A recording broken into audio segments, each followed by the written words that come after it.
I'm going to now finish off the session by talking about the financial crime prevention programs at ICA. So I think probably to begin with, we've heard from Jonathan about the GRC, and we've heard from Lee about the AML programs. The financial crime program, I think, is probably the widest in scope of all the ICA programs. So this program takes a holistic view of financial crime.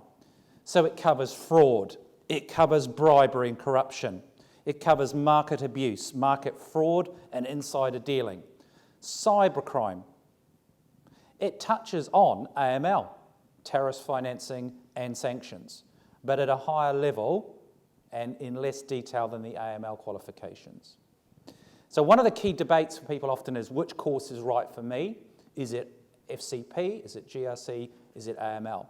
My advice would be all three are excellent qualifications, and a lot of it depends on where you're coming from professionally and where you want to go to professionally. Now, this course, the financial crime programs, will give you a broad range of options with a particular focus on financial crime. We know that the threat from serious and organised crime is evolving rapidly. So the National Crime Agency has just recently updated its top perceived threats to the UK, and the usual suspects are there: Class A drugs, people trafficking, fraud, child exploitation. You know, these are the consistent themes that run through the threats facing us. But we know organised crime has become more sophisticated. And this course equips you with an understanding of how organised crime, serious and organised crime, functions. A fascinating insight into the traditional definitions of organised crime, as well as the new evolving, more cellular, loosely affiliated types of organised criminal groups. Very important to understand your enemy. And we will equip you with that information on this program. In my career, previous to being an MRLO and head of financial crime, I looked at tax structures of organised crime groups and their structures. And the thing that is striking is just how organised criminal groups are. They use the very best professional enablers they can find. The best lawyers, the best accountants, and the number one thing these groups will do is seek to legitimise their assets. And we'll look at all of that on the program. Now, there is a particular focus now from regulators about firms protecting not just their bottom line, but protecting their customers and the wider society. So an example of this would be, the FCA recently, last few years, saying to investment banks, what are you doing to protect your customers from frauds that don't affect your bottom line? So many of you will have heard of boiler room frauds, carbon credit frauds, land banking. Don't know if you've come across that one. Land banking scams, where you get cold called and asked to invest in an undeveloped plot of greenbelt land. Now, these frauds may not target or may not affect your firm directly, but your customers are being actively targeted by organised criminals. What are you doing as a firm to protect your customers and society as a whole? And that is another theme that's very topical at the moment. We know the range of risks in financial crime prevention is escalating. Did you see the news yesterday, the day before? There's a huge news story about the government's changing focus on economic and financial crime. What am I talking about? So you all know about the Bribery Act. Well, I'm guessing most of you do. The Bribery Act is an interesting piece of legislation because it imposes a corporate offence, doesn't it? It says if you're a firm and your staff members or anyone associated with your firm pays a bribe or receives a bribe anywhere in the world, your firm commits a criminal offence. What is the defence for the firm, however? The firm has a defence to that, doesn't it? What is the defence? Does anyone know? Yeah, you have adequate systems. You can evidence that you trained staff. You can evidence that you had a risk assessment. You can evidence that senior management were engaged in anti-bribery and corruption. You can evidence that you vetted your third parties. So I train a lot of oil and gas companies. I can tell you, BP, for example, has over 1 million counterparties that they do business with around the world.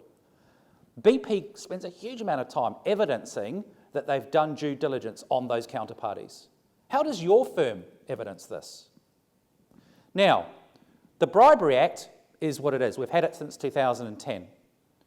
The government has announced a new criminal offence, facilitating tax evasion. Not only that, the proposal now is to bring in new corporate offences for failing to stop your staff committing fraud, for failing to stop your staff facilitating money laundering, for failing to stop your staff breaching sanctions. So you're going to see a massive increase in firms revisiting their systems and controls. So we will be talking about this changing regulatory landscape, and there's a huge amount of change in financial crime coming. Huge amount. So, to run you through what the program covers, understanding financial crime risks. How do organised criminals work? How do corrupt politicians work? At the risk of going off into a rant, I'm extremely frustrated with the current state of play in this country about the way we deal with corruption.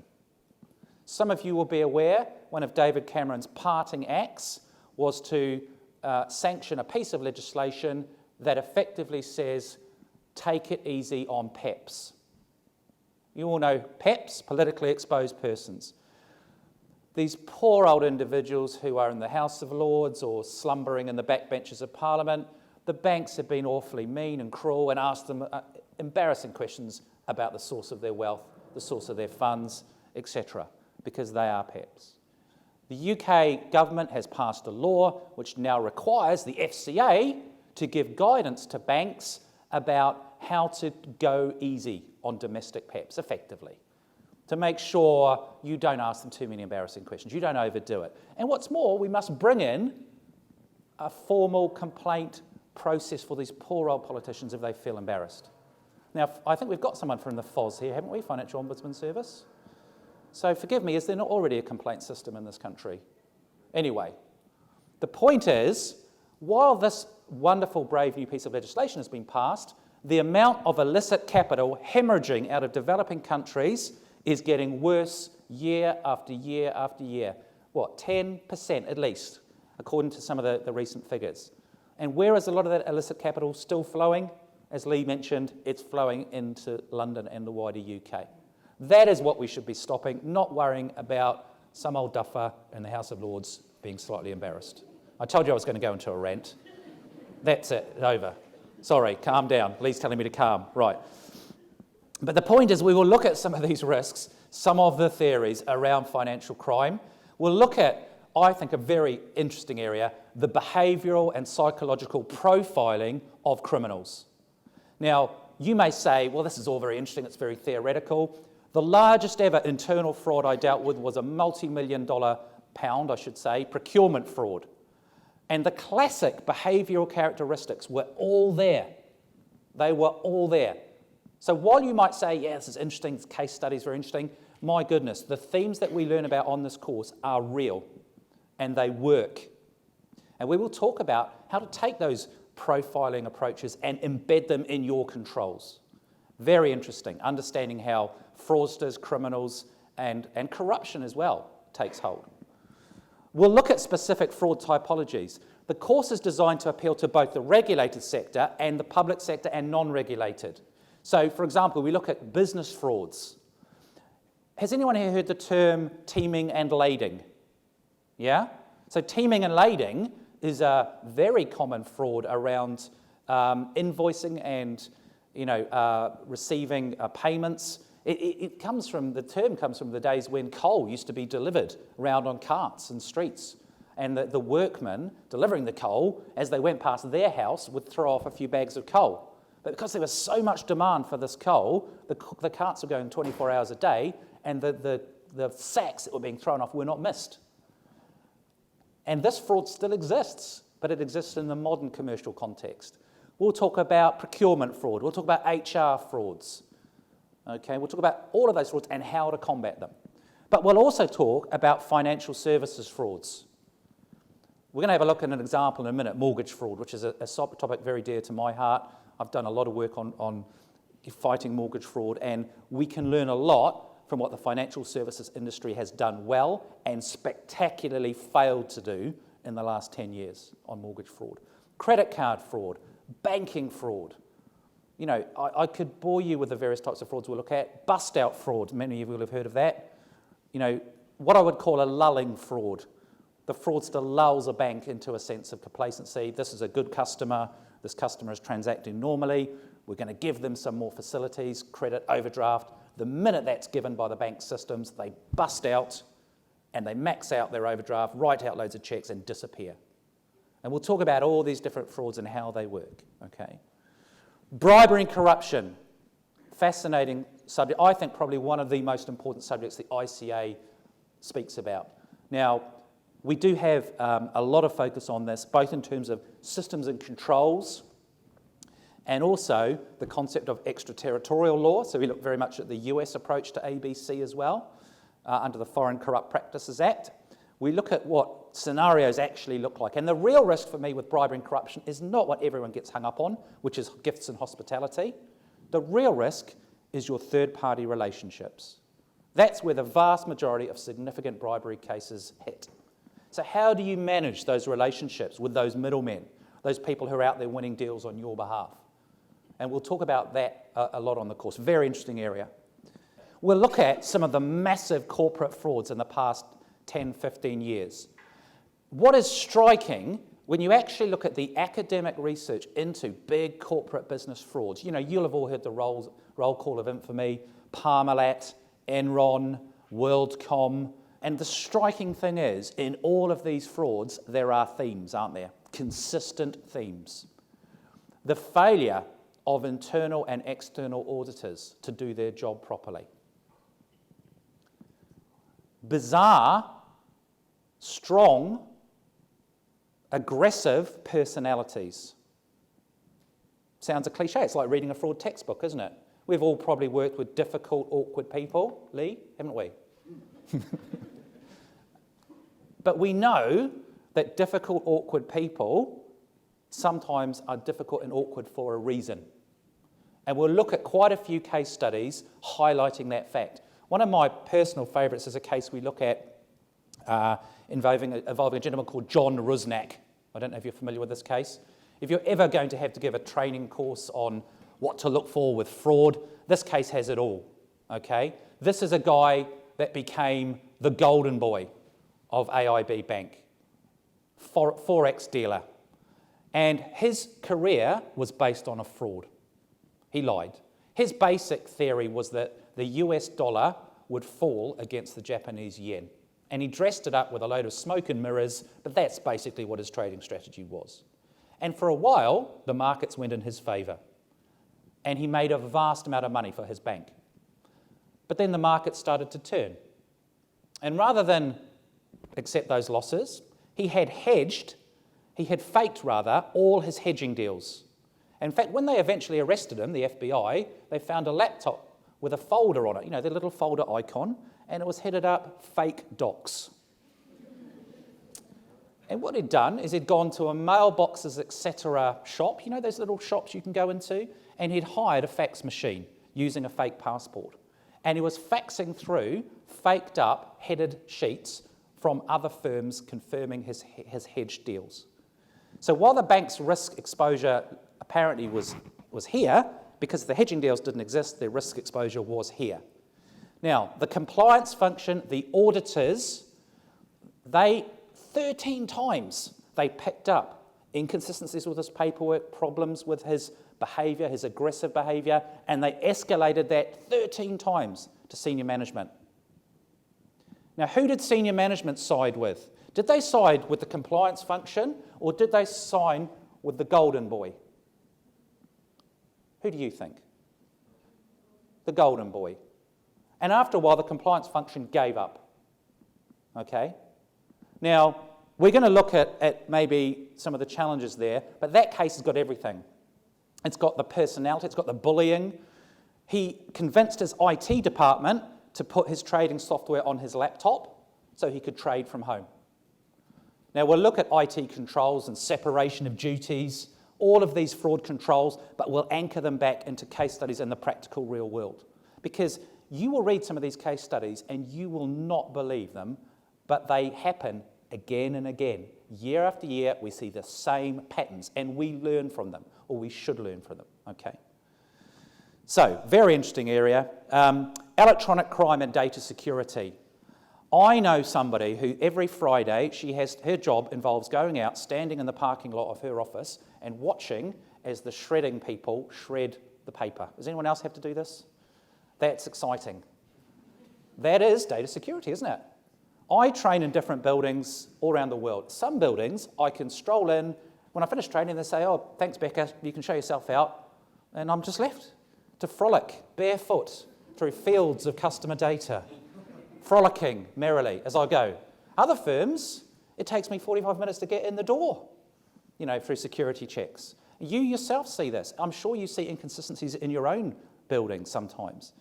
But we'll talk about physical security. We'll talk about data security, laptops, encryption, all of those issues, changing access rights, levers, joiners and levers. I won't name the bank. One of the banks I used to work for, I went back about a year after I'd finished with them, and they said to me, oh, Becca, you do know, only last week we found out you had the authority to write checks out up to £1 million. And I said, if only you told me. I wouldn't have been here, I tell you, I would have been on a beach somewhere. That's my advice from doing this course, by the way. If you're going to do it once, do it big, and go somewhere with no extradition treaty and a nice beach. Okay? No, strike that from the record, Phil. That's not official ICA policy.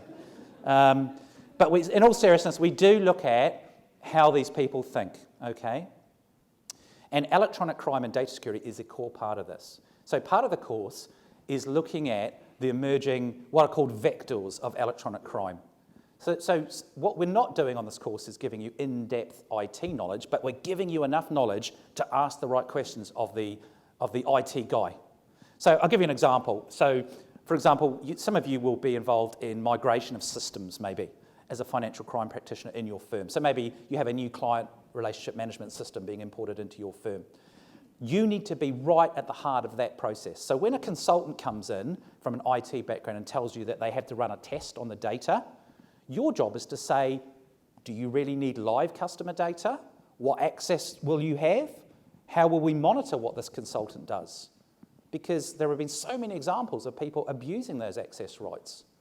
So you need to know to ask the right questions. And we look at things like the growth of cloud computing. We look at what we call naive users. Have any of you heard the term wetware? So we have hardware, we have software. We also have something called wetware. Anyone heard that term? What is wetware, do you think? It's people. People, and they are your biggest risk. You can have all the IT training and infrastructure and firewalls and corporate governance, but if your human beings do something stupid, everything will fall down. And that is so common, and we'll look at that risk as well and how we can try and mitigate that, okay? We'll talk about what happens if you have a cyber attack. What systems of control should you have in place? We'll look at the growth of DDoS, Distributed Denial of Service Attacks. You may have heard of something called the Low Impact Ion Cannon. Don't know if you've heard of this. Free bit of software that was pushed out at the time of the banking crisis. Anonymous were promoting it. 5 minutes in your bedroom, you can download it, you type in a URL, and it floods that URL with spam emails. You don't need any IT skill to use that tool. That's what we're dealing with. Script kiddies is the term. Someone who just is bored, downloads someone else's malicious software, and just uses it without any necessarily particularly in-depth IT knowledge. So we'll talk about those risks as well. And then finally, we look at if you do suffer loss, how do you go about working with law enforcement? How do you go about recovering? Because the figures are really depressingly low. Something like a fraud, roughly 13% of money that's lost through fraud is ever recovered. And of that 13%, some of that is insurance. That includes, your insurance. So we talk about trying to improve those odds in your favour as well. How do you work with law enforcement to get an effective outcome? So again, as Jonathan and Lee have mentioned, the qualifications really range from entry level, so fundamentals of financial crime, what is fraud, what is the legal concepts, the basics, what is bribery, right up to advanced and we have the postgraduate diploma in financial crime compliance as well. So, just to give you a little bit more examples here, we've already heard a little bit about virtual currency. So we'll look at the growth of virtual currency and where it's going. I had the privilege of meeting a law enforcement officer who was the lead expert and author of the UK's National Risk Assessment for Money Laundering, looking at virtual currencies. And his concern is that the majority of Bitcoin that's in circulation is not an active circulation, it's just sat as a store of value. And a lot of that store will be held by organised crime. Now, there's not a much empirical evidence to date of virtual currencies being used for money laundering, but we know it's happening. I already have talked to several officers who are seeing virtual currencies as active parts of fraud investigations, money laundering inquiries. Terrorist financing, we know, again, according to the UK's National Risk Assessment, there's no direct evidence yet of ISIS using virtual currency, but we know that they've mentioned they're looking at it. There's a young lad in the US went to prison for publishing an online guide to raising money for jihad using virtual currencies. You know, these people are not stupid, they're very technologically astute. We know they manipulate social media with great aplomb, so of course they're looking at it. Now, what's interesting is, forgive me, Tariq, for mentioning Deloitte, but they did a very good report a few months ago about the future of virtual currencies. And the consensus of that report was virtual currencies are going to go mainstream. Now, if I asked you the question, in this room, who here has ever bought anything with a virtual currency? If you wouldn't mind just putting up your hand if you have. We've got one. Okay. So, I suspect if I ask that question in 5 years' time, we're going to see half the room put their hands up. Why might I be saying that? Well, we know leading financial institutions are trialling and exploring their own virtual currencies. Citibank has something in development called the Citicoin, which uses, I believe it uses Ripple technology, which is one of the other virtual currencies out there. The government of Iceland has issued something called the Aurora, okay, state-backed virtual currency. There's talk of the Fed coin. The UK government, again, put out a call for information saying, what should we do with virtual currency? And the UK government is minded at the moment to be supportive, UK PLC to be supportive. There are different people out there. There are people that say virtual currency is a license to buy illicit substances on the internet and a cloak for criminality. And there are people who say virtual currencies are a fantastic blow for civil liberties, commercial growth and opportunity and flexibility. And there are people in the middle. What's going to happen if Google launch a Google coin, Apple launch an Apple coin? We're going to see step change here. And this course will explore where we're going today. So what is the regulation currently around virtual currencies? How do virtual currencies work? What are the risks around fraud, financial crime, money laundering, terrorist financing? And where are we going? Because, boy, we're moving quickly on this road. And I know when I talk to people about virtual currencies, they get confused, sad, worried, anxious, because it is complicated. But we will give you those tools to ask the right questions. So, cybercrime, I don't want to say too much about this. Very interesting area. We look at everything from the human element to malicious denial of service attacks, and we talk about the practical approach. And again, if you're not an IT specialist, don't worry. We give you case studies on the questions to ask your IT guys and how to build in good financial crime practices around cybercrime. Very, very interesting area. Mortgage fraud, I've mentioned. This is an example of the sort of exercise you might see.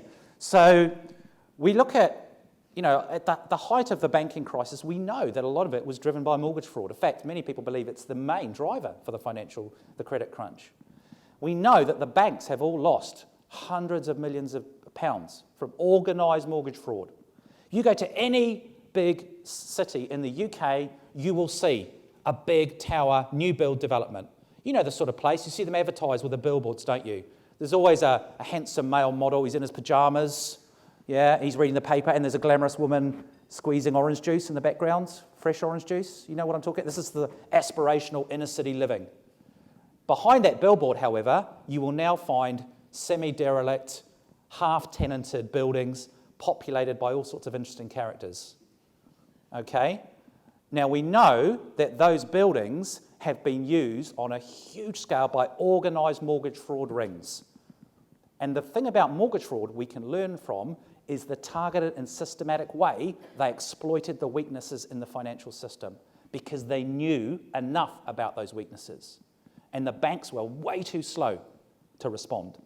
So we learn a lot about the concept of plausibility testing, getting your staff to think more critically, because so many firms have fallen into the trap of getting staff to follow box ticking, process diagrams.